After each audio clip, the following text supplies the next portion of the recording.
और देखिए एक बात मैं आपको इस वीडियो में बताना चाहूँगा, आप ये मत सोचिएगा कि हम एक मग के अंदर पानी लेकर ब्रश से कॉइल को साफ़ कर रहे हैं तो ये एक ख़राब सर्विस हम कर रहे हैं।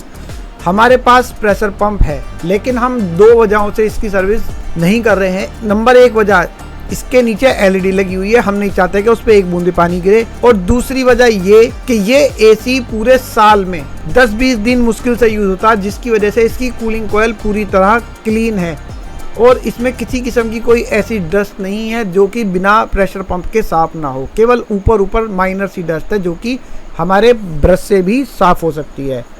और देखिए जेट पंप की सर्विस से ना कई जगह पर ऐसा होता है, AC के अंदर पानी चला जाता है जिसकी वजह से फ्यूचर में कुछ समय बाद सर्विस के कुछ फॉल्ट आने का खतरा रहता है, जैसे कि मोटर ख़राब होना, AC के बुश ख़राब हो जाना, AC के अंदर वाइब्रेशन की आवाज़ आना। और इन्हीं सब चीज़ों को हम बचाने के लिए सिर्फ मग में पानी लेकर ब्रश से साफ़ कर रहे हैं, क्योंकि हम AC को जो है वो ठीक करने आते हैं, ना कि ख़राब करने। तो AC की सर्विस का मतलब ये नहीं होता है कि आप आए हो तो उसको इस तरह से धोएं जैसे कि हम खाने की प्लेट को धो रहे हैं। AC की सर्विस का मतलब ये है कि AC पूरे साल से बंद पड़ा है, उसको चेक कर लिया जाए कि उसके अंदर कोई ऐसा फॉल्ट तो नहीं है कि कहीं वो जब हम चलाएं तो उसमें वो फॉल्ट जो है वो बढ़कर बड़ा हो जाए या फिर AC चले ही ना। तो AC की सर्विस का मतलब धुलाई से नहीं है, मैं सीधे बता रहा हूँ। AC की सर्विस का मतलब AC के चेकअप से है, इसीलिए हम इसको यहाँ पर मग से साफ कर रहे हैं।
है।